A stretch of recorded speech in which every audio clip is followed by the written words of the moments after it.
Good afternoon, everyone, and thank you so much for joining us. My name is Tara Ahmed, the marketing lecturer at the Faculty of Business, Finance, and IT at MAHSA University. We would like to welcome you to this very special afternoon, whereby we meet with our very special, our very own Associate Professor, Dr. Syriac Nilkunel, head of the postgraduate programs at the Faculty of Business, Finance, and IT at MAHSA University. Dr. Syriac today is going to talk to us and show us the way of why is it important for managers and for learners in general to have an MBA so that they can actually manage crisis. And as we all know, what a crisis that we are all going through right now currently.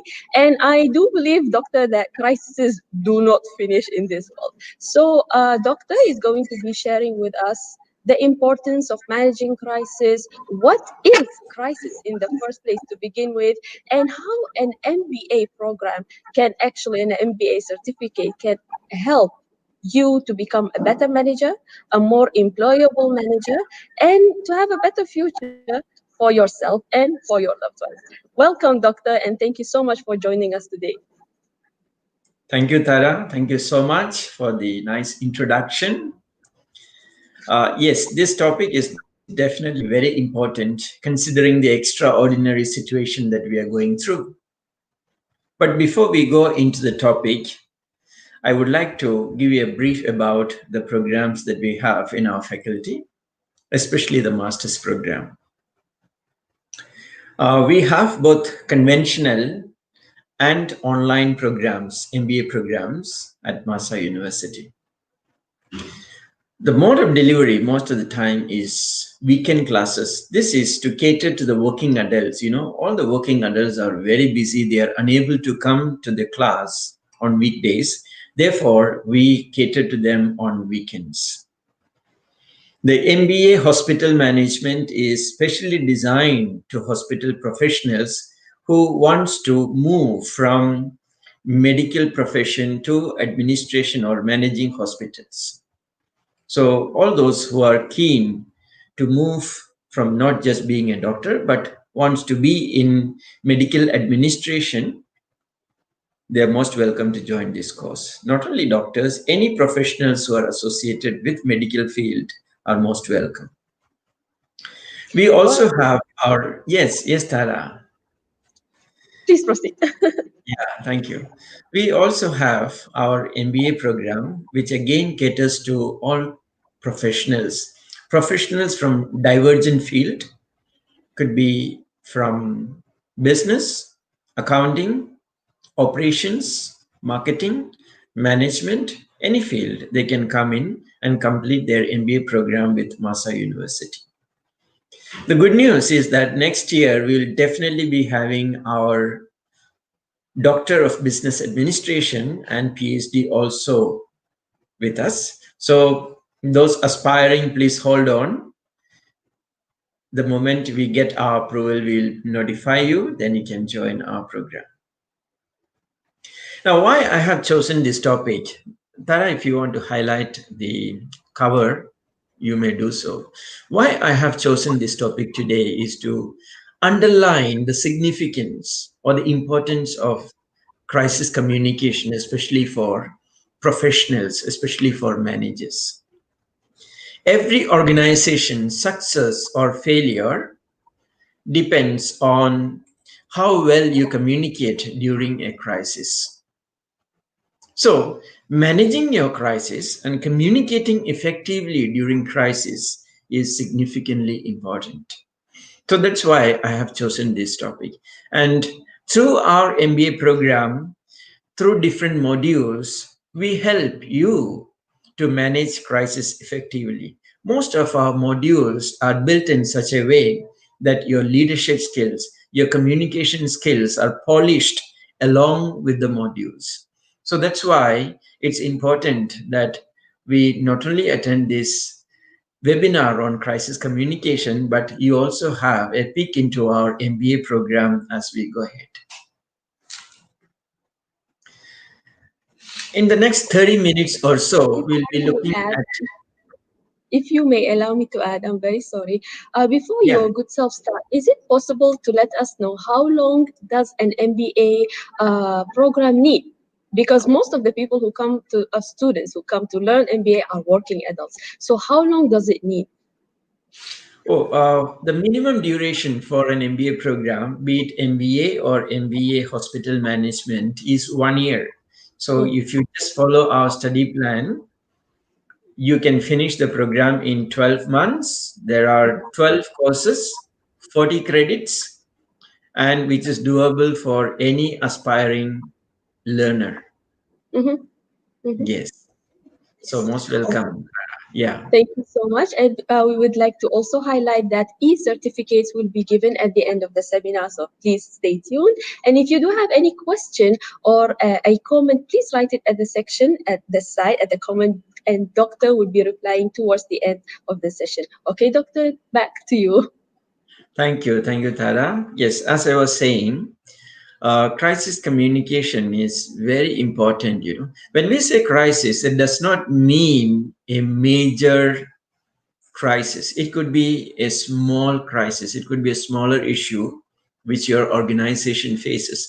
But if not handled well, this can blow out to be a major crisis. So during this next 30 minutes, we are going to see how we can engage key stakeholders during a crisis. What's going to be the communication plan for an organization, and what's a crisis communication process. Normally, when we understand crisis, crisis is understood from any threats, a threat or a negative issue that has a negative consequence on the operations of an organization is a crisis. So it can be related to public safety, it can be related to financial loss, it can be related to reputation loss. So any event can be a crisis. So maybe crisis can be man-made, natural. So we are going to look at some of the examples to understand what crisis and how do organizations deal with those crises. I'm sure your memory is still fresh with the Volkswagen case. From 2008 to 2015, they have gone through various lawsuits because of the scandal or the emission scandal or the Dieselgate scandal that they went through. What some of the smart executives in Volkswagen did was to insert a defeat device or a software into the automobile's mechanism so that the real emissions can be hidden, which means it would hide more than 40% of the real emissions. It would show less 40%. But obviously, every is caught one day, right, Tara? You cannot escape the law for all times. That's exactly what happened to Volkswagen too. True. So they were caught, they were fined billions of dollars, the stock market crashed, the sales volumes dropped. But surprisingly, in the last 2 years, they were able to pick up their sales figures, the stocks went up, and they are a leading seller of automobiles today. Now, you may Oh, ask me why? Why so? Yes, it's because of their crisis communication management that they went through. They're effectively able to manage the crisis and tide over the crisis and convert that problem into an opportunity. So that's another part of the story. How do we convert a crisis into an opportunity? And there are hundreds or thousands of examples in front of us.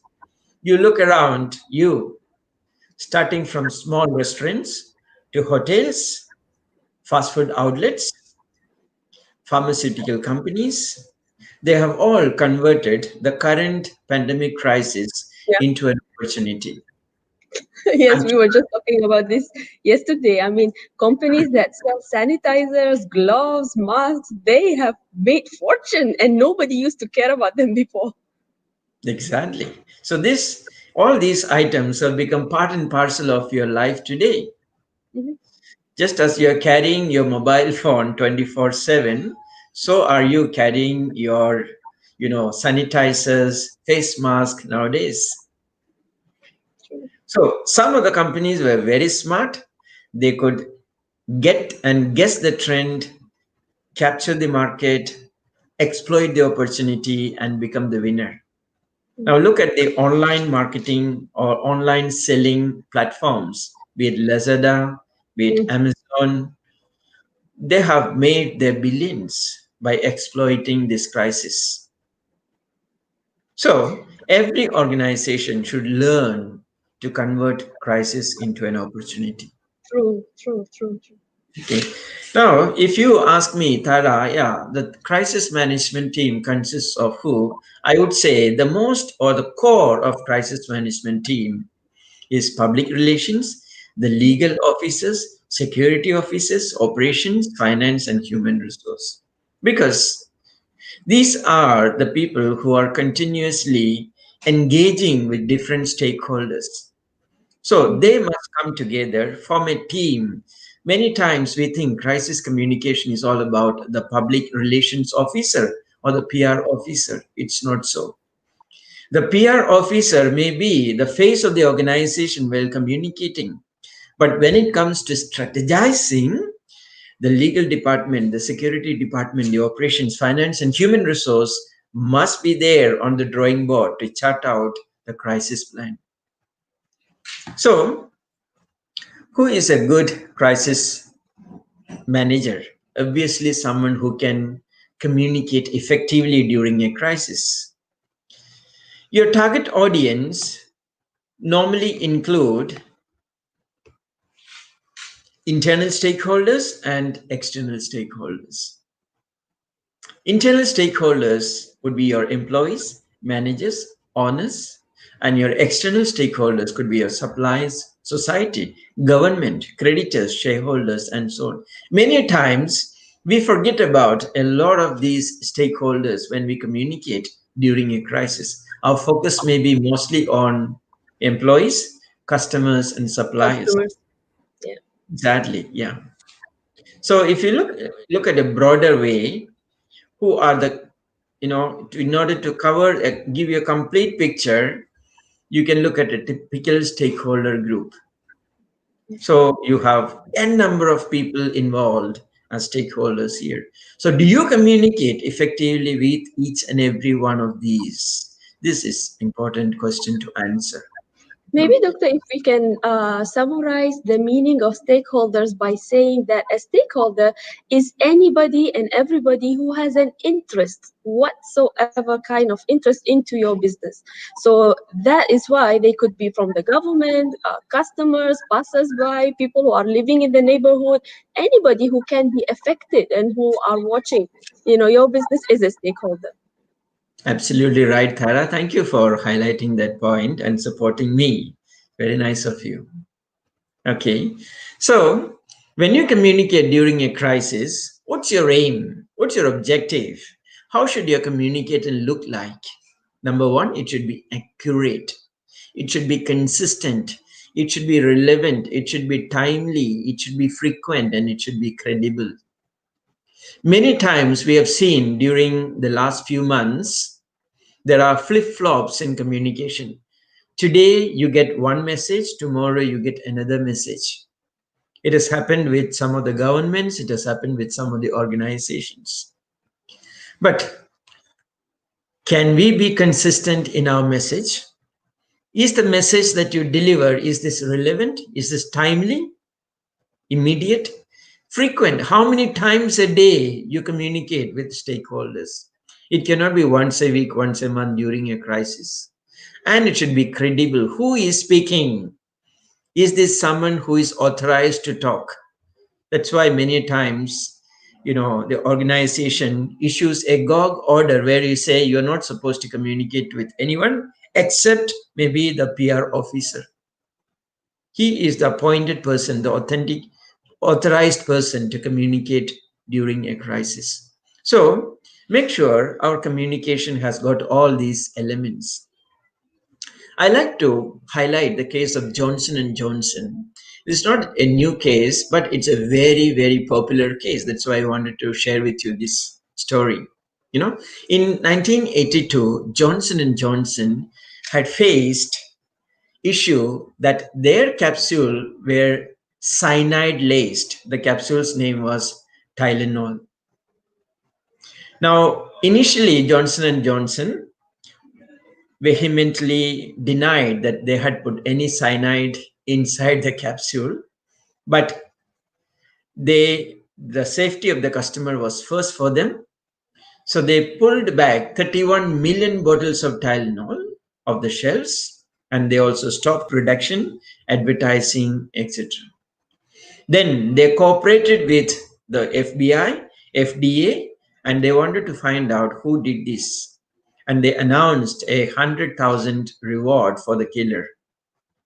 Obviously, after the crisis, all this happened during the crisis. Okay, that means they were very proactive, supporting different stakeholders, different government agencies. They did not shy away from the responsibility. They took responsibility, though it was not their mistake. But you see, after the crisis, the person was arrested. The company reintroduced Tylenol with a new tamper-resistant packaging and 2.5 of coupons. Now, this crisis is recorded as one of the best crisis management, story in the history. So, can our organizations be proactive like Johnson and Johnson's when we face crisis? That's the question we need to ask. Now, you may also wonder, how do we communicate? What should be our communication goals during a crisis? So WHO, World Health Organization, has come out with a sequence of communication protocols during a crisis. I would like to share with you this very briefly and very quickly. First, maintain, increase, or restore trust. So building trust, maintaining trust is the first factor, because if trust is lost, everything is lost. So we need to build, maintain, or regain trust. Second, inform and educate all stakeholders. That means continuous communication. Don't hide behind the walls of your company. Communicate, but communicate through authentic channels, not word of mouth, not grapevines, but through proper channels. That's very important. Thirdly, increase awareness of the crisis, its prevention, diagnosis, how to prevent it. If there is a gas leakage, how to prevent it. Then cooperate with key partners. Key partners could be your customers, your employees, NGOs, government, any public who is interested. Then communicate control measures. What have you done? Tell the people what have you done to control the situation. What kind of steps you have initiated to tide over the crisis. And finally, increase awareness of the use of control measures. Be empathetic. This is a panic time. Please remember, everyone has pressed the panic button. So as an organization, you need to be empathetic. People may react violently. People may criticize you. People may post about you in the social media, but you need to be empathetic. Empathetic towards who are affected. Maybe your employees are affected. Maybe your customers are affected. Instead of putting blame on someone, own the responsibility and show sympathy. That's very, very important. And be prepared ahead of time. Don't wait till tomorrow. Don't say, let the crisis come, then we will see it. No, that shouldn't be the case. We should have a plan, pre-approved, pre-drawn plan, a blueprint which is ready to be executed at the right time. So all these are the guidelines or goals given by WHO. I would also like to share with you how MAHSA University has used the COVID-19 effectively and what kind of communication strategies they have used through their websites and through different communication medium. It's a very good example how an organization can be proactive in their communication. So if you go into MAHSA's website, you will find there is a tab on COVID-19. So once you press on the COVID-19 tab, definitely you can find a lot of information about what the company is doing about COVID-19. So they will tell you about the primary prevention, what's a 24-hour hotline, what kind of screening measures and procedures are taking place, global statistics. Then what is MAHSA's own response to COVID-19 in terms of campus safety, student administration, virtual open day, etc., etc. You'll find a lot of things there. And in the media hub too, you will find a lot of important information related to COVID-19. So this is how organizations need to be proactive. This is one of the example. This alone is not enough. This should be supplemented by other communications. Could be emails, could be posters, could be communication on notice boards, could be WhatsApp messages, social media. All best mediums must be used whenever we are handling a crisis. This is very, very important. Okay? You cannot depend on just one medium. All available resources, all available platforms must be effectively utilized in this case. Actually, doctor, if I may say, the problem is what you have just said and what you have just shared just now. That was the best part. You cannot wait for the crisis to happen so that you are ready to deal with it, because by the time you get ready, it is already too late. So you must be Exactly. prepared, and crisis does not knock your door, it just happens. So how do employees, for example, or maybe students who have just finished their degrees, how can they prepare themselves so that they actually can manage a crisis when it happens, God forbid? Okay, for student perspective, normally a small issue could be a crisis. For example, they got an admission, let's say, into one of the prestigious universities, but they do not have the financial means. That becomes a crisis for that student. You understand? Or the student is coming in for the examination and the car breaks down. That's also a crisis. So what kind of preparations do you do? For example, when you're applying to a university, definitely you will study the fee structure and you will see how you can gather the funds required. Have you done any kind of thoughts on that? Is there any kind of planning done? Maybe you're going to apply for PTPTN or kind of bank loans or scholarships. What's your plan? There must be a plan. Without plan, failing to plan is planning to fail. So people who do not plan definitely will face crisis, smaller scale or bigger scale.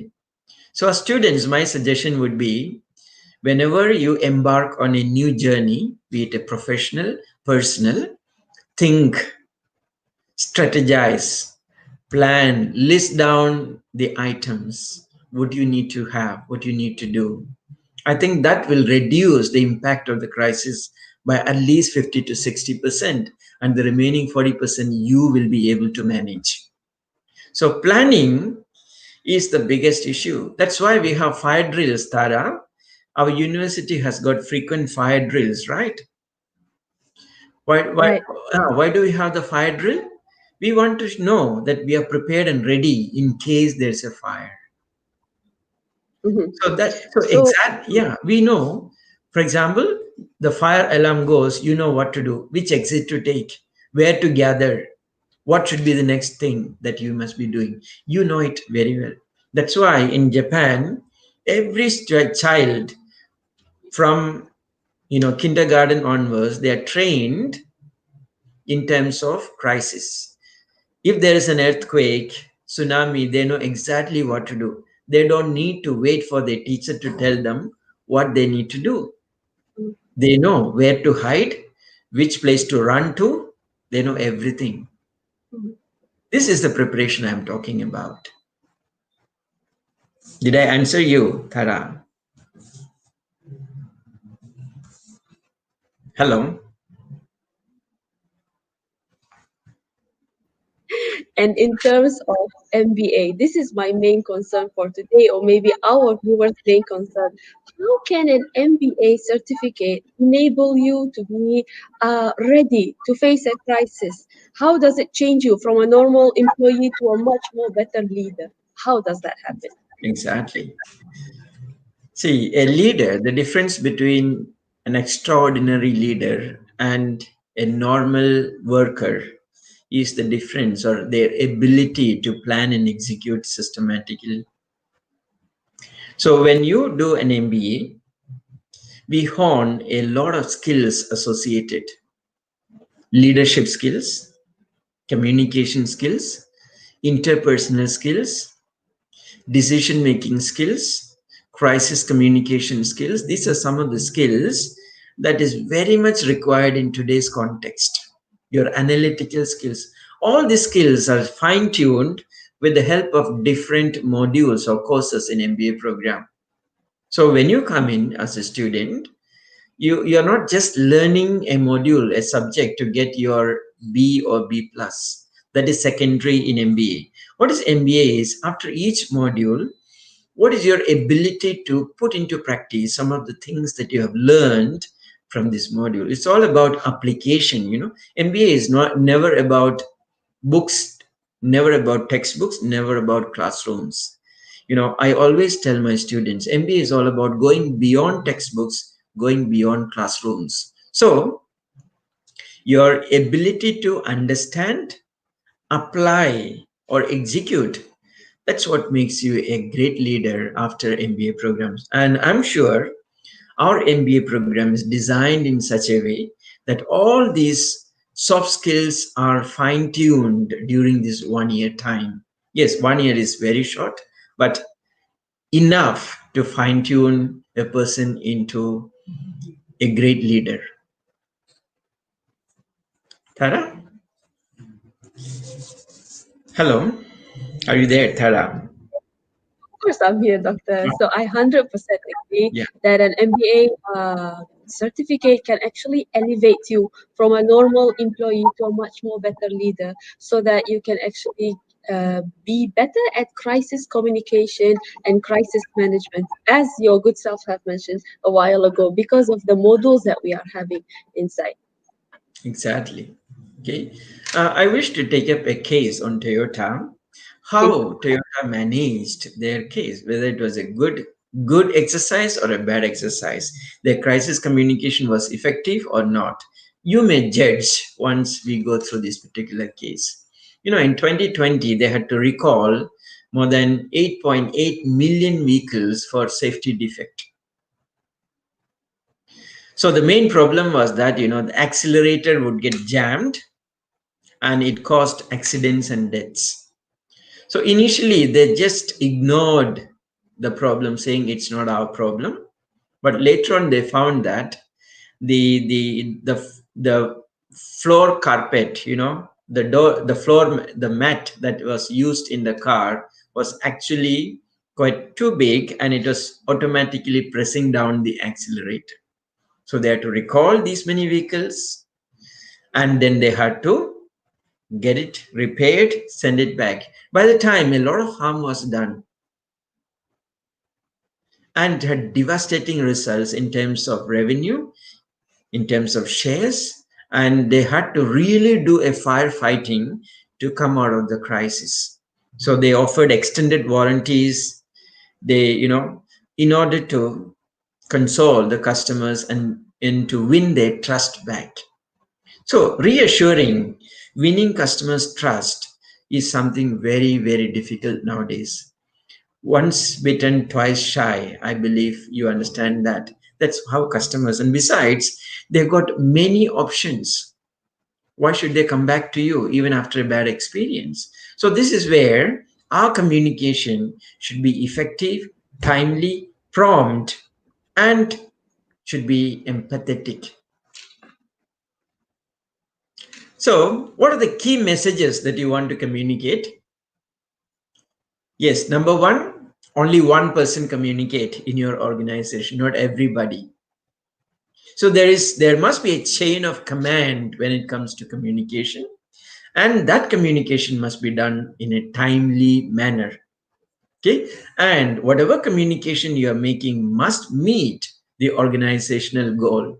It's not about your personal agenda, it's about highlighting or building, rebuilding, or rebranding the organization's image. And as the crisis evolve, your communication message must also evolve. So that's why during COVID time, you found that the government kept on modifying their message delivery. And some people said it's a flip flop communication. It was not so, because the ground situation was evolving rapidly. Therefore, they had to modify the message content according to the ground realities. So, this evolving communication is a key factor in crisis communication. That means there is no static content. You cannot say, yeah, the top management has approved this communication, so I am not going to change it. You got to change it if it is required to be changed. And as and when the ground situation changes, we need to change it. Another interesting case study that I want to highlight is the case of two different airlines, Pan Am Flight 103 and British Midland Boeing 737. Both of them, one was blown up by terrorists, another one was crashed. The first case, 243 passengers, 16 crew, and other 11 people died. And the second case, 47 of those on board died, 74 were seriously injured. Both were a disaster, but how did they manage? The British Midland Airlines had a plan, whereas Pan Am Flight did not have any plan. So, what did the Midland do? They bought clothes, food, blankets from a local store, distributed it to survivors and their family, because that is an immediate need after a crisis. I hope you understand. Whereas the Pan Am, they were frozen. They didn't know what to do. They were panicked. There was no proper response to the crisis. So that's why after a few years, the British Midland was able to come back to business and even had improved share market. So everything depends on how do we handle a crisis. So when we talk about crisis, we also need to understand who is your target audience. Whom do you need to communicate? Initially, if you remember in the first phase, I talked about stakeholders. So if you classify the stakeholders broadly, we have the public. Public is concerned, any communication you make, public is, they've got questions. The first question, am I safe? That's what they want to know. Is my family safe? So, is there anything that is going to affect me or my family? How can I protect myself from this crisis? Who caused it? You know, we as laymen, many times, we ask these questions whenever there is an industrial accident or any such accident. We ask all these questions. Who can fix this? So, when you communicate, your questions must answer some of these issues. The media has got another set of questions. So you need to cater to their needs also. The media will ask you what happened. Has it been contained? Do people need any help? So what is the action plan after this? What should we do now? And whereas maybe other stakeholders have got different questions. They will ask, oh, will my group be affected? What resources need to be mobilized for the safety of other people? And what is our role? What can we do to help out? So you see, different set of customers or stakeholders got different questions. So when you communicate, when you prepare your communication plan, you need to address to each of these set of stakeholders. Very good example, if you remember. Tara, I believe you have gone through all these, right? Have you not? Yeah, I mean, who didn't? Doctor, I was just about to ask your good self, do we consider COVID and pandemics as a crisis, or how do we go about it? Obviously, it is an international crisis. It has hit everyone in this planet, right? If you see, Yes, yes. everyone, whether it's old or young, all living beings are affected directly or indirectly. So it is definitely a I crisis. do also, your good self speech just now, you were talking about governments. I also do believe that certain governments were able to manage this crisis much better than other governments, right? So it all depends on how well educated your crisis managers are, and it all starts with education, no, doctor? Exactly, exactly. So some governments did not know how to communicate. Some governments denied there is a crisis, whereas some governments accepted there is a crisis and they started planning, they started communicating. I will come to that question a bit later when we take up the case study, Tara. Okay, so I think I will step this.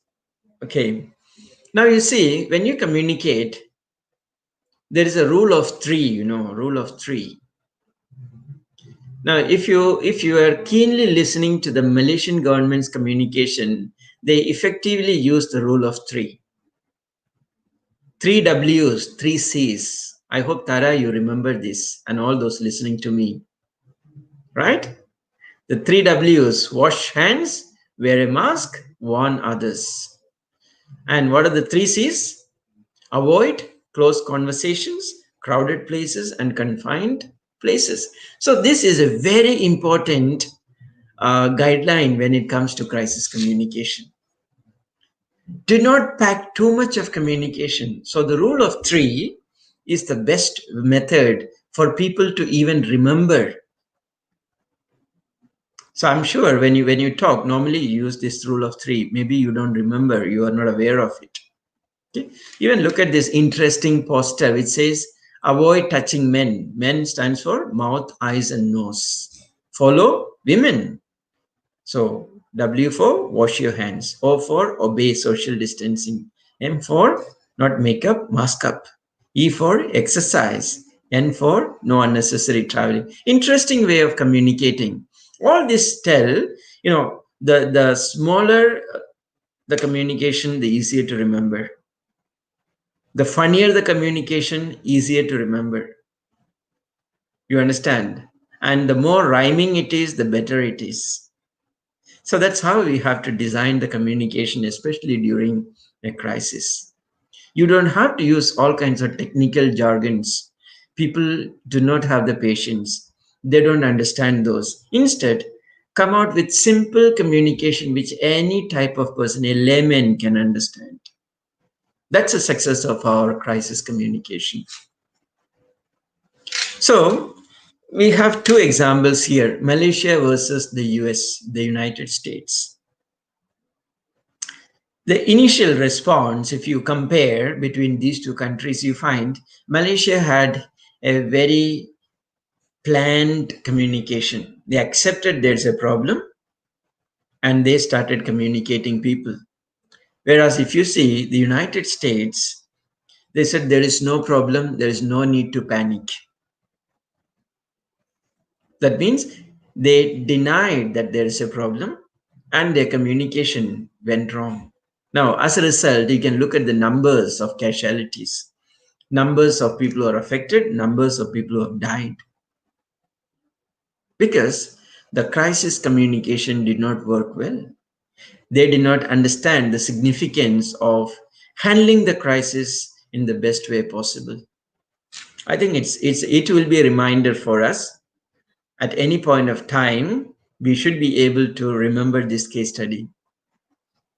So, for example, if you are doing a press conference, how should you start your interview?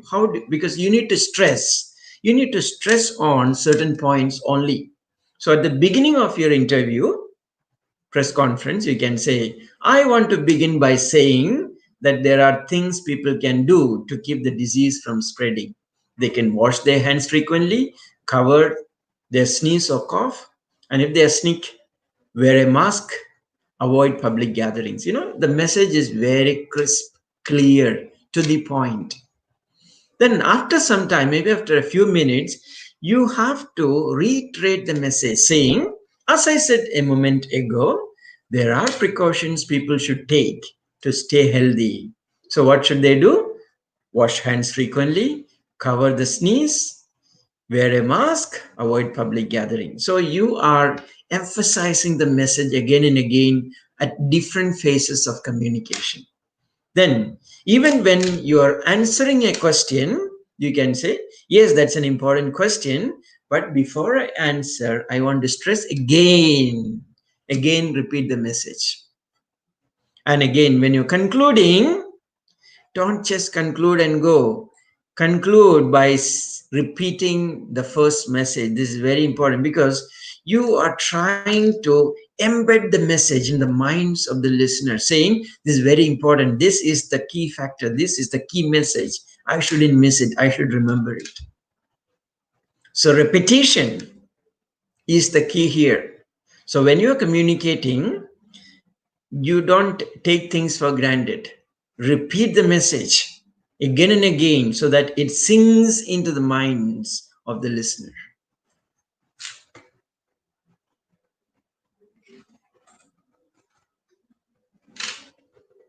So you may ask me, how do we communicate? What kind of channels we can use? You have plenty of channels. Could be a memo, poster, flyer, cell phone, social media, emails. It could be anything. Now, when you communicate, there are a few stages that we must go through. The first stage is called the pre-crisis stage. Pre-crisis stage is the stage where you are foreseeing a crisis, where you're preparing for a crisis, getting ready, drawing the blueprint. You're in the drawing board in case it's like a contingency plan, an emergency plan. It's like a scenario planning, something like that. It could be like when you can forecast that an economical crisis is going to happen soon, right? Yes, absolutely right. So, what is your plan? So this will help. This pre-crisis stage is very important, Tara. You know why? Because this will determine how much resilient you are going to be as an organization when the crisis hits you. We have all read the story of the ant, right? An ant who keeps storing up things for winter. And there is an ant who just keeps on celebrating life. And when winter comes, the first hand has got enough of food to eat, the second hand, no food to eat. It's exactly the same thing, just apply to the crisis. Are we ready for a crisis? Have we identified potential crisis areas? Have we designed communication packages for those potential scenarios? This is the first or the pre crisis stage, I would say. Okay. So don't panic. I mean, panicking is not an answer to anything, but preparation is the answer. So, stage two is the beginning of the crisis.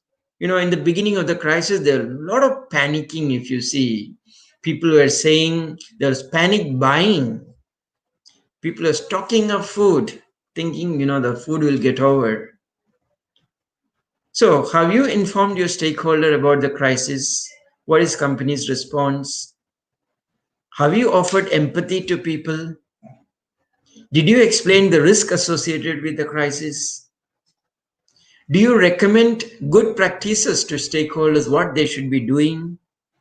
Do you conduct a media monitoring? This is very, very important. The media monitoring will help you to get the pulse of the market, pulse of the stakeholders, based on which you can redesign your communication. I still believe that the Malaysian Airlines 370 MS370 crisis is still fresh in your memory. I think it Just is. imagine. Do you everyone. remember, Tara? Of course, who forgets? We Yes, used to stand a moment of silence every year for that. exactly. So the first day of the crisis was total chaos and confusion. There was denial. People did not know what to say. So, which means the first stage of the crisis itself, there was a failure. There were conflicting messages coming out, contradictory press conferences, communications taking place. So this shouldn't be happening, when we're talking about a crisis. So the first initial phase of the crisis, how do you handle it? This is very, very important. The third stage is during the crisis, what do you do? That means it's a full blown stage now, just as you see in the picture, full blown. So, how do you handle it? Do you gather feedbacks?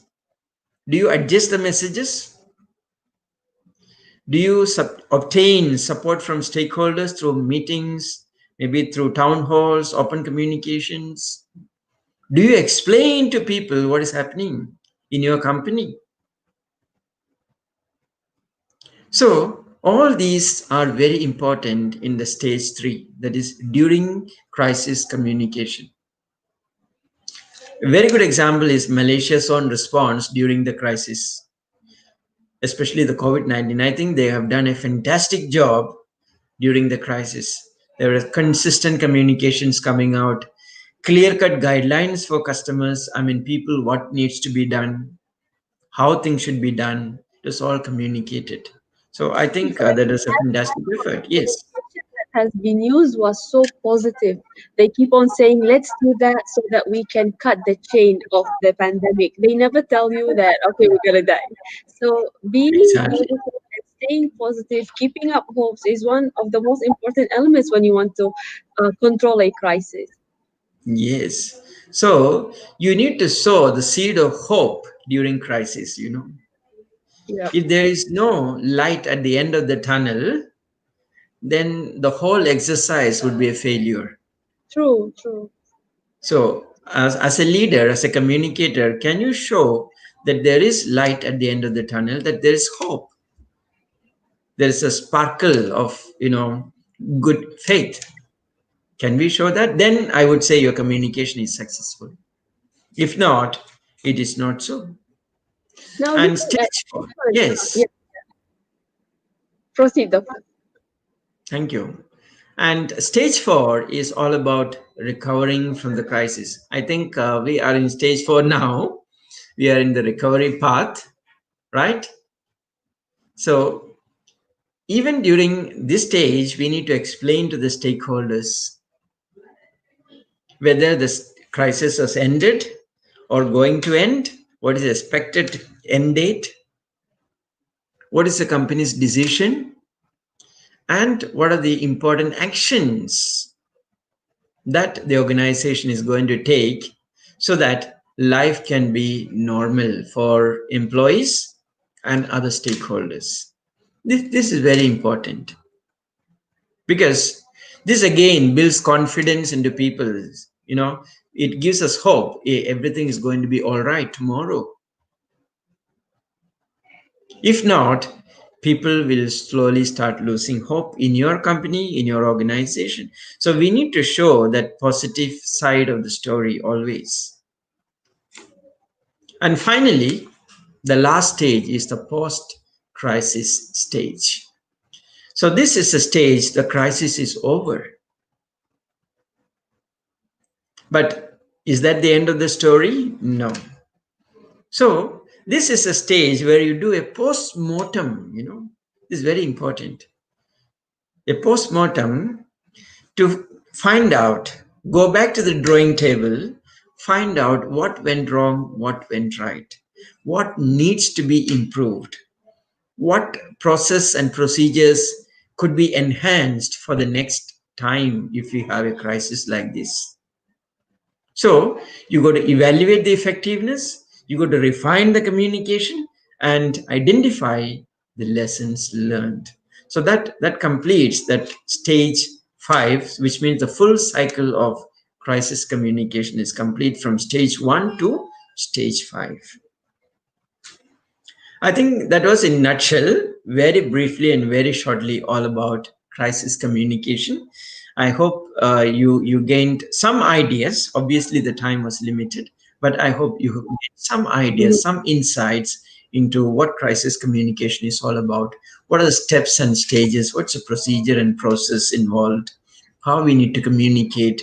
Who should be kept in mind while communicating, and so on. And Well, as a concluding remark, I would like to remind you that yes, our MBA program is designed to cater to build in you these kind of skills.